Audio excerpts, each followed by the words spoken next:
Ayant pris leurs lampes, allèrent à la rencontre de l'époux. 5 d'entre elles étaient folles et 5 sages. Les folles, en prenant leurs lampes, ne prirent point d'huile avec elles. Mais les sages prirent avec leurs lampes de l'huile dans des vases. Comme l'époux tardait, toutes s'assoupirent et s'endormirent. Au milieu de la nuit, on cria, voici l'époux, allez à sa rencontre. Alors toutes ces vierges se réveillèrent et préparèrent leurs lampes. Les folles dirent aux sages, donnez-nous de votre huile, car nos lampes s'éteignent. Les sages répondirent, non, il n'y en aura pas assez pour nous et pour vous. Allez plutôt chez ceux qui en vendent et achetez-en pour vous. Pendant qu'elles allaient en acheter, l'époux arriva. Celles qui étaient prêtes entrèrent avec lui dans la salle des noces et la porte fut fermée. Plus tard, les autres vierges vinrent et dirent, Seigneur, Seigneur, ouvre-nous. Mais il répondit, je vous l'ai dit en vérité, je ne vous connais pas. Veillez donc, puisque vous ne savez ni le jour ni l'heure. Allez avec moi, livre d'Apocalypse.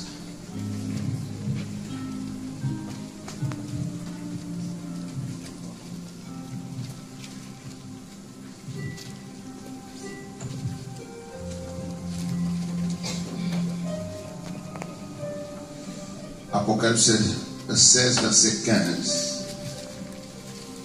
Il avait dit, voici, je viens comme un voleur. Heureux celui qui veille et qui garde ses vêtements, afin qu'il ne marche pas nu et qu'on ne voit pas sa honte. Alléluia. Amen. Amen. Amen. Nous pouvons nous asseoir.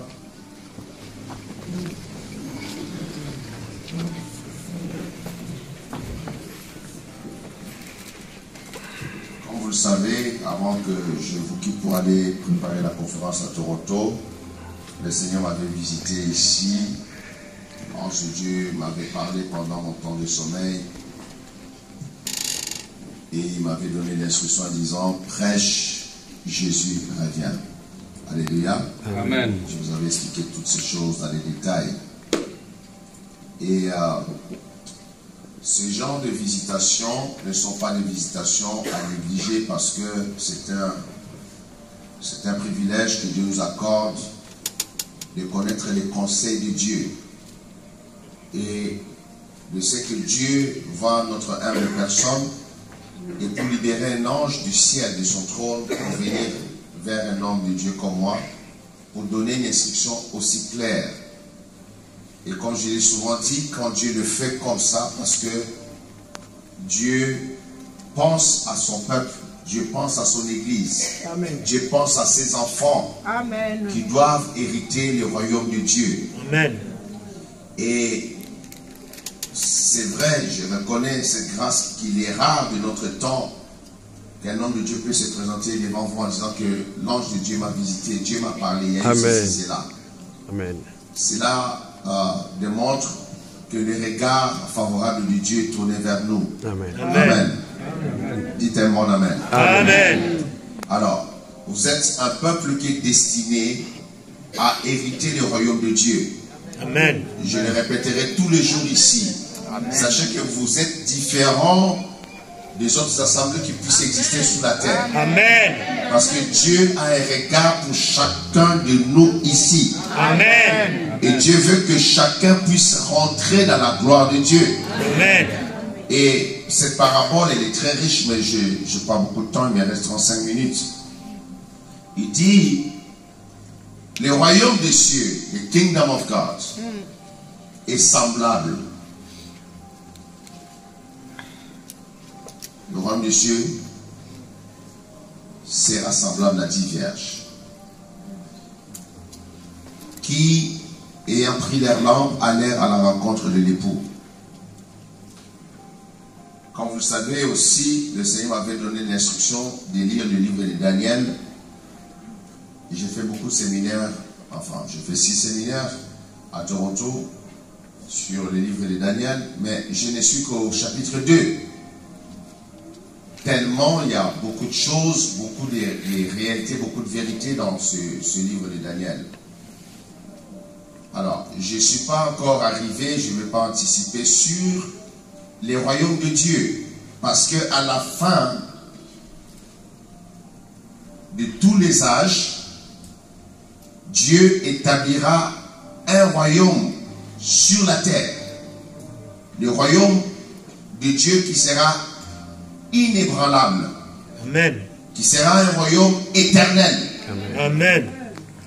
Qui sera un royaume qui va à la fois être manifesté à la terre, mais qui va se poursuivre dans l'éternité dans le ciel de Dieu. Amen. Alléluia. Amen. Alors, Jésus dit, le royaume de Dieu sera semblable à 10 vierges. Donc, les 10 vierges sont dans le contexte de ce royaume-là.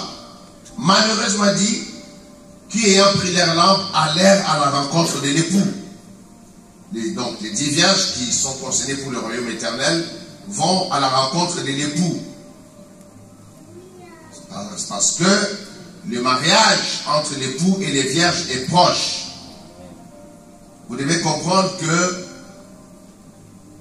nous sommes à un âge très compliqué.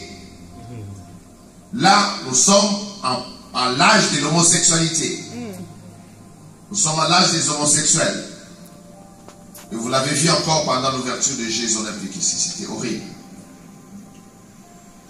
Même le Saint-Esprit m'avait même interdit de continuer à regarder. Amen.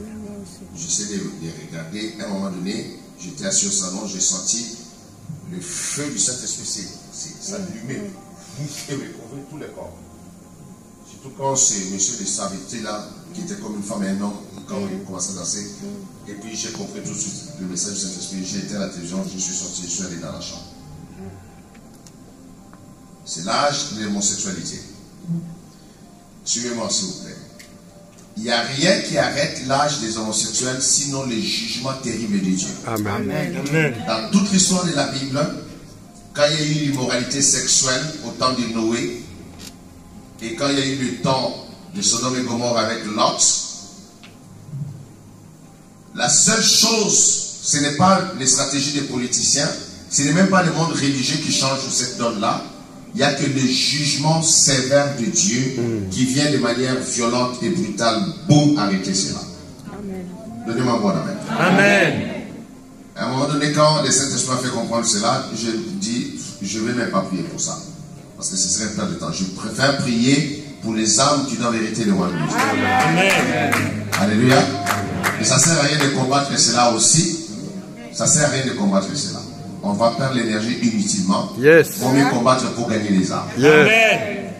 Et il vaut mieux combattre pour établir l'église de Jésus fortement sur la terre. Amen. Avant l'enlèvement de l'église. Donc le royaume de Dieu sera semblable à ces 10 vierges qui, ayant pris leur lampe, allèrent à la rencontre de l'époux. Maintenant, il y a un mariage qui attend l'église. C'est ce que je voulais dire ici. Il y a un mariage extraordinaire qui attend l'église. Quand vous lisez bien la Bible commence par une histoire de mariage et la Bible clôture avec une histoire de mariage. En réalité, si vous comprenez bien la lecture de la parole de Dieu, la Bible c'est une histoire d'amour entre Dieu et un peuple qui l'accepte, un peuple qui est en alliance avec lui, entre Dieu et un peuple qui se donne à lui. Et pour un mariage, c'est-à-dire une union spirituelle qui sera éternelle. Amen.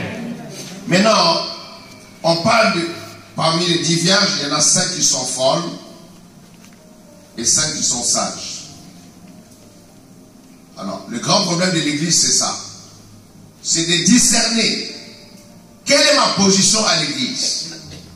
Pourquoi nous venons ensemble prier ce dimanche? Pourquoi Dieu peut nous dire que je vais envoyer beaucoup d'âmes dans l'église? C'est une grande responsabilité quand il me dit ça. Est-ce que tous ceux qui viennent à l'église sont des vierges folles ou sages? À cet égard, il n'y a pas de prédestination. Suivez-moi attentivement. Dieu, par exemple, n'a pas prédestiné que tel va aller en enfer, tel va aller au paradis. Non. Amen. Mais Dieu, dans sa préscience, il connaît la fin de toutes choses. Amen. Amen. Maintenant, la croix de Jésus, c'est ça qui change toute la donne de la prédestination. Amen. Amen. Parce que la croix de Jésus amène la grâce dans toute l'humanité. Amen. Afin que quiconque croit Il périsse. ne périsse point, mais qu'il ait la vie éternelle. Donnez-moi un bon amen. Amen. Donc la grâce de Dieu n'est pas sélective, elle est inclusive. Elle attire tout le monde au salut. Maintenant l'apôtre Pierre dit, travaillez à votre salut. Amen. Parce qu'elles sont toutes des vierges.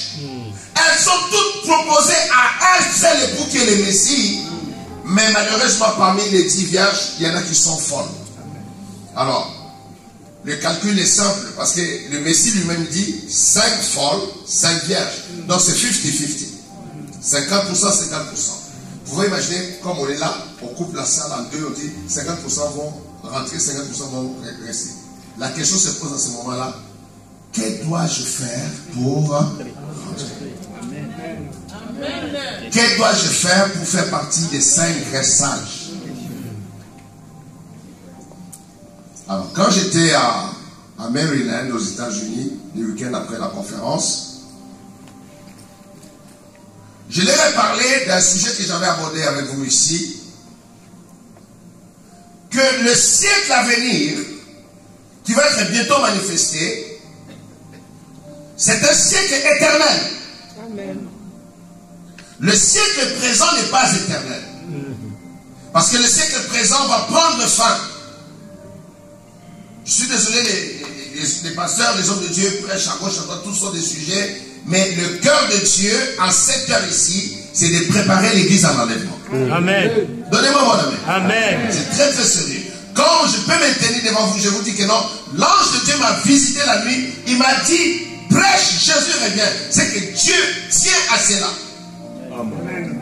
Et que votre destinée éternelle est la chose la plus importante. Ah yes. Amen. Dans cette parabole, Jésus parle des 5 vierges folles. Et la Bible dit que les folles n'ont pas eu de l'huile dans des vases. C'est-à-dire, ce sont des hommes et des femmes. Et parmi les vierges folles là, il y a des pasteurs, il y a des apôtres, il y a des prophètes, il y a des évangélistes, il y a tous les noms. Il y a des diacres, il y a des anciens, il y a des membres des assemblées, dans le monde entier. Mais elles sont folles parce qu'elles n'ont pas compris le plan de Dieu pour leur éternité. Amen. Mes amis, le Seigneur Jésus-Christ est mort à la croix pour ouvrir la porte du ciel à chacun d'entre nous. Amen. Donnez-moi mon amen. Amen. Le Seigneur Jésus a donné sa vie à la croix pour que personne ne peut manquer les rendez-vous avec Dieu le Père. L'invitation a été donnée à toute la race humaine. Maintenant, l'huile dans les vases symbolise le Saint-Esprit dans la vie d'une personne. Amen. L'huile dans les vases, c'est le Saint-Esprit. Alors, si les folles n'ont pas mis l'huile dans les vases, c'est terrible. C'est que il y a un grand souci. Il y a un grand souci. Une église où il n'y a pas la présence de Dieu, l'église elle est morte. Amen. Amen. Amen. Alléluia. Vous savez, la présence de Dieu, c'est toute notre vie. Hein. Amen. Amen. Je vous dis la vérité, quand je ne sens pas la présence de Dieu sur moi, j'ai l'impression que je meurs. C'est pas possible. Follow me. folles, avant que je lise les versets que je voulais lire, viennent vers les vierges sages en disant, donnez-nous de votre huile, car nos lampes s'éteignent. Ça veut dire quoi? Ils étaient en train de mourir spirituellement. Amen. Non, dites-moi amen. Amen. Quand les vierges folles viennent dire aux vierges sages, donnez-nous de votre huile, parce que nos lampes s'éteignent. Ça veut dire que ce groupe de personnes sont en train de mourir spirituellement.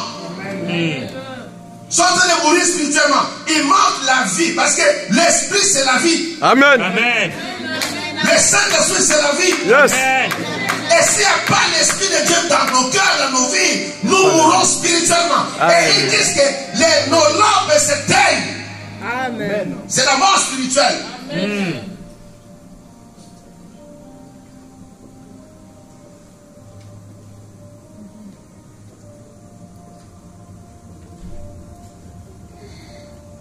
L'église a besoin du réveil. Amen. Donnez-moi un frère. Amen. Amen. L'église a besoin du Réveil. Et la voix a crié, voici l'époux, allez à sa rencontre. Cette voix qui crie, voici l'époux, allez à sa rencontre, c'est la voix qui réveille toutes les 10 vierges au moment. Les 10 vierges se réveillent quand la voix dit, voici l'époux. Je vais vous attendre ici là. Dans ce temps ici, on ne peut pas prêcher autre chose. Amen. On doit ramener au centre de l'église la révélation de Jésus-Christ. Amen. Quelqu'un me donne mon amen. On doit présenter encore Jésus. Qui est le Seigneur? Qui est le Fils de Dieu? Qu'est-ce qu'il a accompli à la croix? Qu'est-ce qu'il attend de nous? Parce que le seul message qui apporte le réveil spirituel et qui nous donne la lumière de se rendre compte, est-ce que je suis vivante ou est-ce que je suis morte? C'est quand on présente Jésus. Amen. Vous savez, c'est une bonne chose. Quand on parle du mariage, le problème du mariage, c'est important dans la vie des hommes. Je passais tout mon temps ce week-end à parler que du problème du mariage, tous les conseils possibles. Le message qui concerne le mariage, c'est bien. Ça recadre les enfants de Dieu pour vivre bien socialement. Mais ça ne te prépare pas pour le royaume de Dieu. Amen. Donnez-moi mon amen. Amen. C'est la révélation de Jésus-Christ. C'est la connaissance du Christ. Nous nous sommes rendus compte qu'il y a des gens qui viennent à l'église, sont là pendant 5 ans, mais tu vas te rendre compte que les pasteurs n'ont jamais parlé de Jésus-Christ. On n'a jamais fait un enseignement pour parler de qui est le Messie. Amen. Pourquoi on l'appelle le Fils de Dieu? Pourquoi on l'appelle l'agneau de Dieu? Yes. Qu'est-ce que c'est pas ces expressions-là? Ça veut dire quoi être fils de Dieu? Ça veut dire quoi Jésus l'agneau de Dieu? Ça veut dire quoi que Jésus-Christ est alpha et oméga? Ça veut dire quoi ces choses-là? Ça veut dire quoi que Jésus-Christ est l'étoile brillante du matin? Ça veut dire quoi que Jésus-Christ est le soleil levant? Ça veut dire quoi que Jésus-Christ est la lumière de la vie? Que Jésus-Christ est la lumière du monde? Qu'il est le pain de vie? Ça veut dire quoi? Nous devons revenir en tant qu'Église pour les grands réveils spirituels à la révélation de Jésus. Paul dit ceci: je regarde tout comme de la boue afin de gagner Christ. Et puis il dit afin de connaître Christ. Mais connaître Jésus-Christ doit être l'objectif de chaque enfant de Dieu. La révélation de Jésus-Christ transforme la vie. Amen. Quand tu connais Jésus qui est le Seigneur, tu vas t'accrocher à lui. Quand tu as la révélation de Jésus, tu regarderas toutes choses comme de la boue. Amen. Pourquoi les gens s'accrochent aux choses de la terre? Parce qu'ils n'ont aucune révélation de Jésus. Il est temps que Jésus-Christ soit révélé à l'église. Amen. Donne-moi un vrai amen. Amen. Il est temps que le Saint-Esprit réintroduise même ici à Parole de Grâce qui est le Seigneur Jésus-Christ, le Fils de Dieu. Alléluia. Parce que la révélation de Jésus a amènera le réveil dans ton esprit. Amen. Tu vas découvrir que Jésus est le trésor le plus cher que Dieu a donné à l'humanité. Il est le trésor le plus cher. Plus que le diamant de la terre. Plus que l'or de la terre.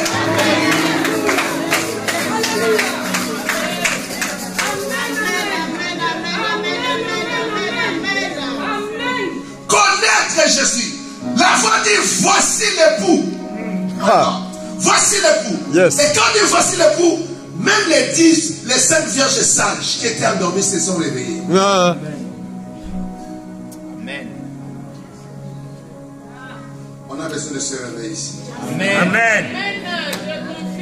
On a besoin de se réveiller là. Le réveil de l'amour de Dieu dans nos cœurs. Amen.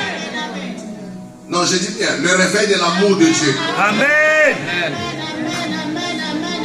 Le réveil de l'amour qui a créé les ailes dans nos cœurs. Amen.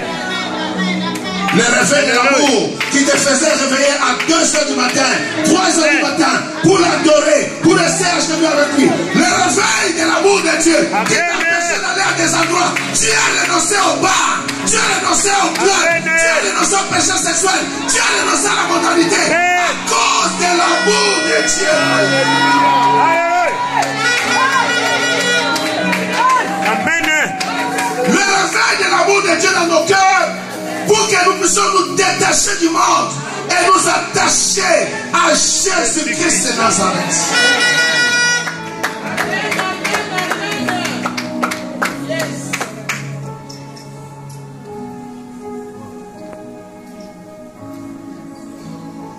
Voici l'époux, allez à sa rencontre.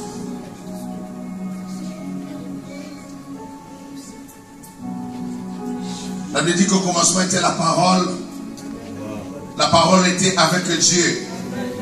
Et la parole était Dieu. Et la Bible dit que cette parole s'est faite chair. Amen. Mais la Bible dit que rien de ce qui a été fait n'a été fait sans elle.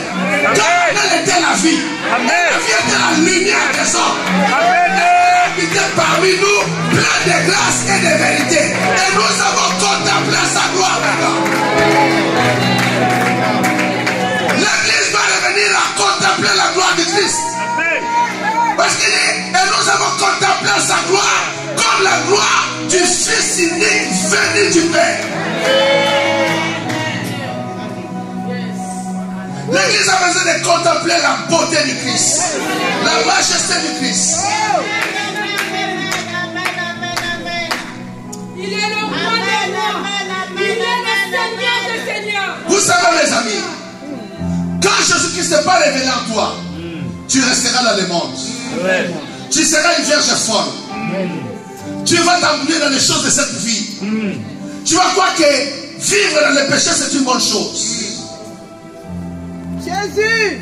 Vous savez, mes amis, suivez-moi. Vous savez, à cause du péché, Dieu va détruire la terre et créer une nouvelle terre et de nouveaux cieux. Amen. Bon, donne-moi mon ami. Amen. Dieu ne va même pas nettoyer la terre. Non. Purifier la terre. Non, non. À cause, le péché est tellement dramatique. Amen. Dieu décide de détruire la terre, de détruire le ciel,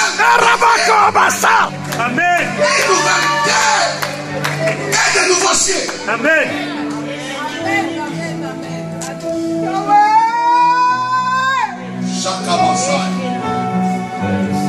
Vous savez, le problème des vierges folles, elles ont perdu les sacerdoces.